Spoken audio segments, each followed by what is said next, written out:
Sampai ada seorang Arabi datang sama Nabi Muhammad SAW. Ketika Nabi lagi khutbah di atas mimbar, maka si Arabi ini berani memotong khutbahnya Nabi yang mana saat itu khutbah Jumat, di hari Jumat, dipotong. Ya Rasulullah, mata sa'ah. Ya Rasulullah, kapan hari kiamat datang? Ini ditanya ini. Zaman sekarang banyak, Habib, kapan kiamat Habib? Habib, kapan Imam Mahdi datang Habib? Jangan pikirin Imam Mahdi, amalan ente untuk menyambut kedatangannya Imam Mahdi apa? Jangan-jangan Imam Mahdi datang malah kita berada di barisan musuhnya Imam Mahdi, muskil. Iya. Nah sekarang ini jangan pikirin itu, tapi pikirkan isti'dadil maut. Pikirkan bekal kita, persiapan kita untuk menghadapi kiamat sughra. Apa? Kematian itu udah pasti. Kiamat sughra itu udah pasti. Kalau kiamat dunia dihancurkan, rembulan diturunkan oleh Allah, matahari dibenturkan dengan planet, itu ente jangan pikirin. Masih lama. Kalau masih ada Habib Ahmad, masih ada Habib yang lain, masih aman dunia insya Allah. Dikatakan apa? Ahlul bait kan nuzum, ahli baiti kan nuzum.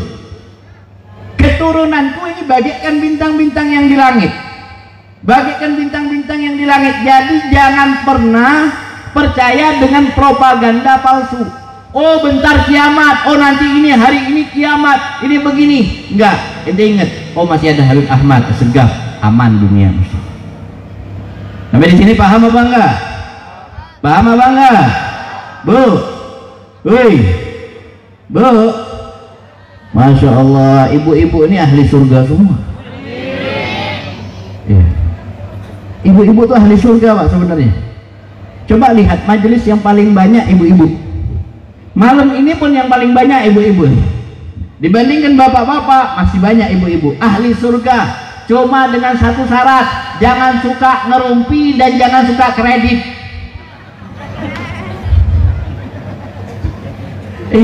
Syarat yang kedua, kada usah banyak berpamaian.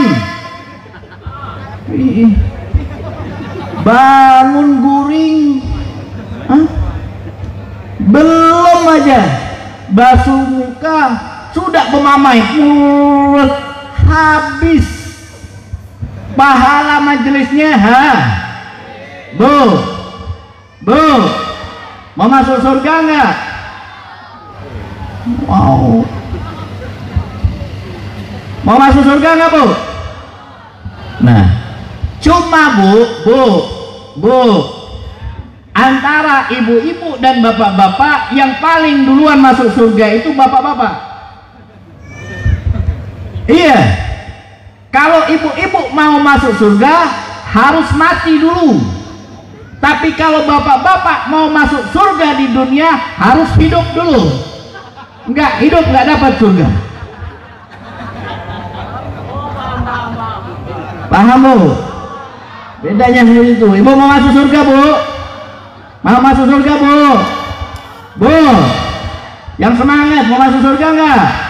Mati duluan. Bapak-bapak mau masuk surga Pak? Hidup duluan. Iya. Kalau mati nggak bakalan bisa masuk surga Pak. Tanya Guru Ahmad Ridwan. Bujur kada Guru? Alhamdulillah. Insya Allah masuk surga seberataan. Amin. Jadi ini orang Arab ini datang sama Nabi Muhammad SAW. Datang sama Nabi Muhammad tanya, mata saat, kapan hari kiamat ya Rasulullah? Tiba-tiba datang tanya kiamat. Rasulullah lagi khutbah, nanya kiamat. Maka Rasulullah berisyarat, nanti dulu saya selesaiin khutbah saya dulu. Setelah selesai khutbah Nabi Muhammad SAW baru Nabi menjawab, siapa tadi yang bertanya? Maka Arab itu menunjukkan tangan, saya ya Rasulullah yang bertanya. Rasulullah bertanya kembali kepada dia, ma'adatkalaha, apa yang kau persiapkan untuk datangnya hari kiamat? Nah, ini diberikan gambaran sama Nabi, kalau bertanya harus ada persiapan. Contoh, kita mau ke sekumpul, tanya, kapan kita berangkat ke sekumpul? Kapan kita mau hadir ke sekumpul? Kira-kira hadir pakai persiapan apa enggak? Persiapan, bajunya dibawa, ya, bekalnya dibawa. Kalau seandainya mabuk maka obatnya dibawa, entah antimo, entah minyak angin, persediaan agar perjalanannya lancar, agar selamat, agar tepat pada waktunya sampai. Maka ditanya sama Nabi, ma'adatkalaha. Oke, kau bertanya nih kiamat. Kau bertanya kiamat boleh. Apa yang kau persiapkan tentang kiamat? Kau udah yakin mau menghadapi kiamat? Udah betul-betul. Ini kadang-kadang kita bertanya dengan sesuatu yang kita tidak ada bahan untuk persiapan. Contoh, Habib, kapan sih Dajjal itu datang? Oh, Masya Allah. Anak bertanya cuma satu. Ente setiap malam Jumat istiqomah nggak surat Kahfi dibaca? Anak surat Kahfi nggak pernah baca, Habib. Ente jangan tanya masalah Dajjal. Kalau ente surat Kahfi aja ente nggak baca, Dajjal datang bisa-bisa kau jadi pengikut Dajjal. Iya, kenapa? Karena benteng orang agar tidak mendapatkan atau terkena fitnahnya Dajjal, salah satunya istiqomah membaca surah Al-Kahfi, baik di malam Jumat ataupun di siang Jumat atau di pagi Jumat. Orang yang istiqomah, maka orang inilah ketika bertemu dengan Dajjal, maka apapun tipu muslihat Dajjal tidak akan mempan baginya. Tapi ente tanya Dajjal, mau merangin Dajjal, engkau nggak punya persiapan, ya mati berdiri, bos. Paham Bu?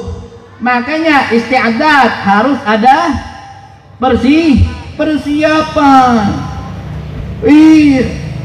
Allah aja udah kasih tahu. Watajawad, cari bekal, cari persiapan. Ente mau jalan jauh nih, ente bakalan ninggalin dunia nih, ente bakalan masuk ke liang lahat ini. Tadi tuh Al-Quran menjelaskan kepada kita, wa huwa yuhyi wa yumiit, wa ilaihi tur, dan dialah Allah yang hidup dan yang mematikan, dan kepadanya lah kita akan dikembalikan, kepada Allah kita akan dikembalikan. Yang mana artinya, Bu, lihat nih, yang mana artinya Bu, semua manusia pasti akan senang atau tidak senang, manusia pasti akan mati. Dan kematian itu adalah sesuatu yang tidak disenangi manusia. Kematian itu sesuatu yang nggak disenangi sama manusia. Sayyidatuna Aisyah berkata sama Nabi Muhammad, jujur, Bu, Sayyidah Aisyah berkata, ya Rasulullah, emang ada orang yang mau mati? Memang orang nggak ada yang mau mati, apalagi laki-laki nggak mau mati. Bu, bahaya kalau laki-laki mati, bini bisa selingkuh. Nggak paham kan ente kan? Iya. Nah, bingung dia, mati apa, Beb?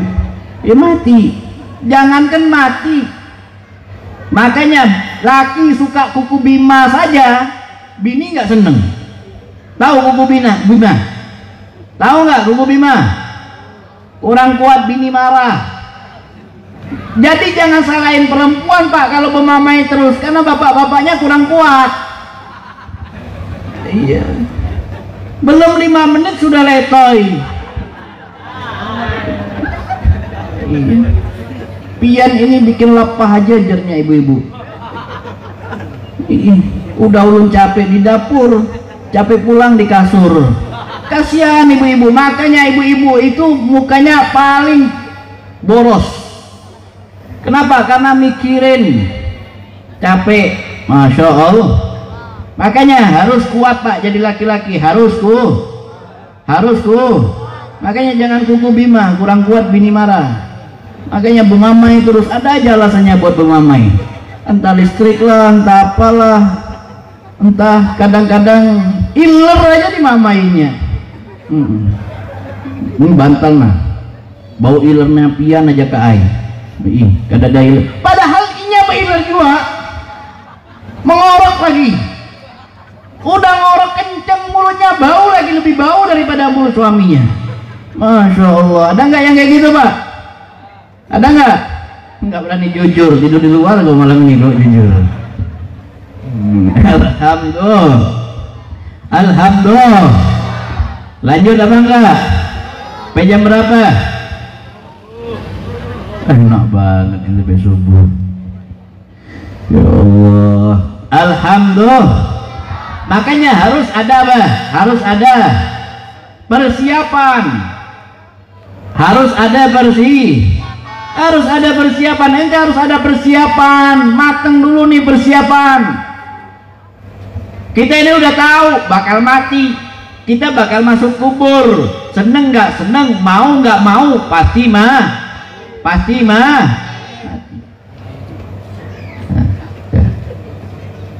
Sampai dalam Al-Quran dikatakan Allah berfirman, innal mautal ladzi tafiruna minhu.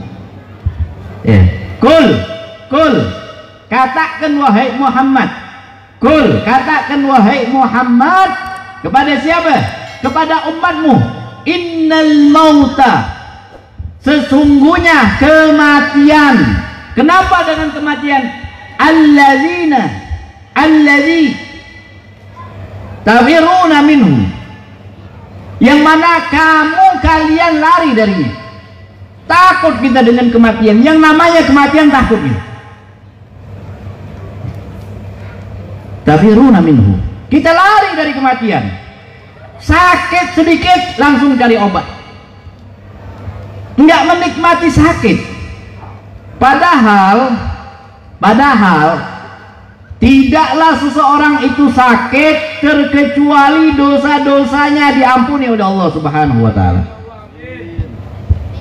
3 keadaan, perhatikan nih, ketika ente sakit Bu, 3 yang hilang dari kita. 3 yang hilang dari kita. Apa yang hilang dari kita? Yang pertama, yang hilang dari orang yang sakit, yang pertama itu rona atau warna wajahnya. Sekarang kita berseri-seri, wajah kita bersinar. Ketika sakit berubah menjadi pucat, pasti iya nggak? Iya nggak? Bibirnya pucat, wajahnya pucat. Yang kedua, yang hilang dari kita saat kita sakit, yang kedua apa? Rasa makanan. Rasa makanan. Masuk apa aja nggak enak, pahit. Semuanya nggak enak. Rasa obat aja udah. Yang ketiga yang hilang dari orang yang sakit apa? Yang ketiga yang hilang dari orang yang sakit ialah dosa-dosanya. Dosa-dosanya kalau dia sabar,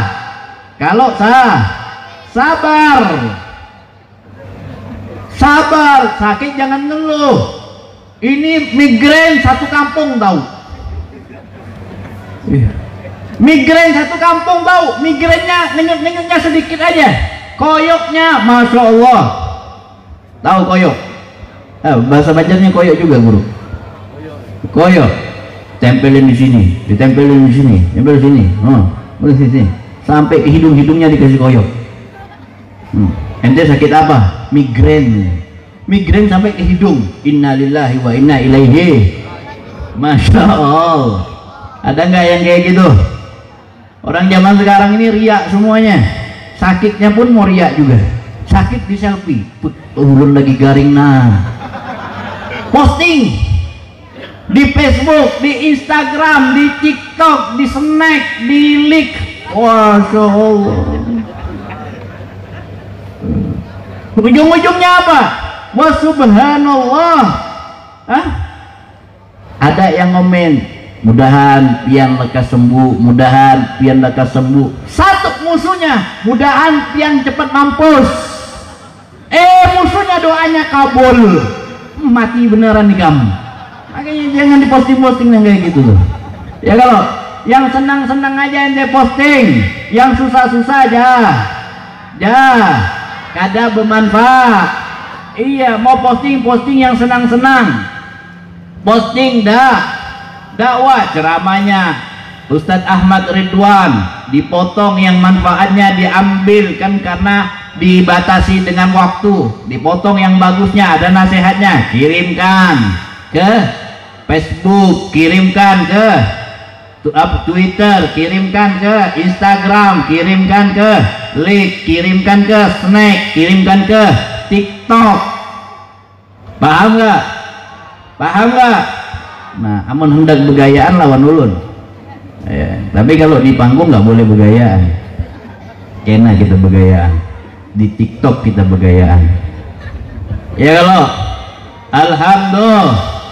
Lanjut Bu, udah lapar belum? Kalau lapar makan. Anak udah dari tadi nawarin aja makan. Malu ya, salah ente ngapain malu, akhirnya lapar. Jangan teriak lapar Beb. Udah tawarin tuh makan tuh, mubazir itu udah disiapin dari tadi. Iya, makruh sebenarnya itu ya, cuma karena ada yang lebih manfaat taklim, ya bolehlah kita nunggu taklim dulu. Tapi yang mau makan, ambil makan sambil taklim, insya Allah berkah kalau nggak malu.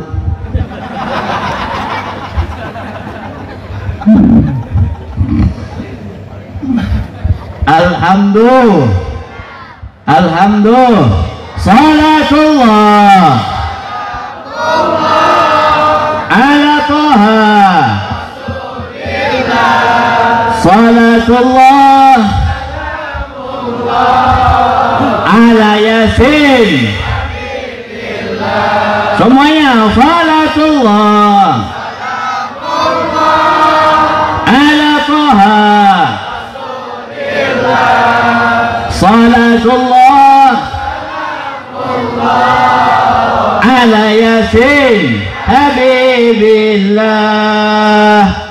Alhamdulillah. Kita harus punya persiapan, harus punya bersih.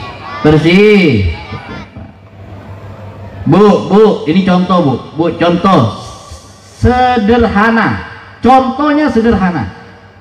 Orang yang di rumahnya ada persiapan genset atau lilin atau pelita tempel atau lampu emergensi, dengan orang yang tidak memiliki persediaan sama sekali.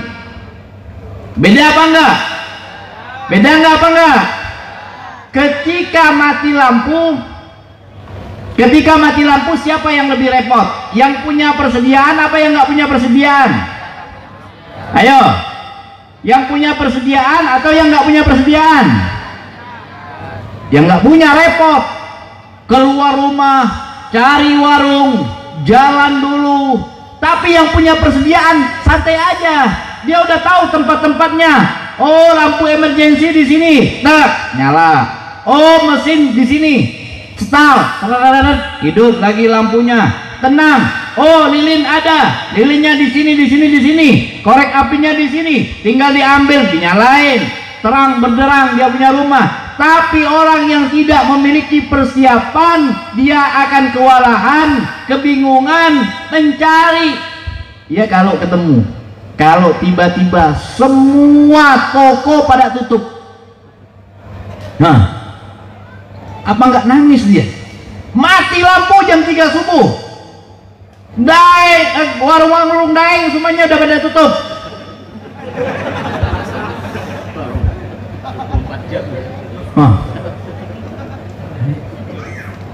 Kenapakah waktu itu daeng pada hendak guringan berataan? Mungkin berjanjian ya, kalau guringan aja lah kita malam ini, bentar lagi masih lampu tuh. Guring semuanya, tutup semua warung daeng. Kamu hendak nukar di mana tuh? Ayo, mau beli di mana ente beli lilin? Akhirnya bingung, pulang ke rumah nggak dapat apa-apa. Nggak dapat apa-apa. Gelisah, teriak-teriak, aduh, jam berapa ini lampu hidup? Lamanya kok belum hidup-hidup? Waduh, penyamuknya banyak, panas lagi. Itu baru di dunia gara-gara nggak ada bersih.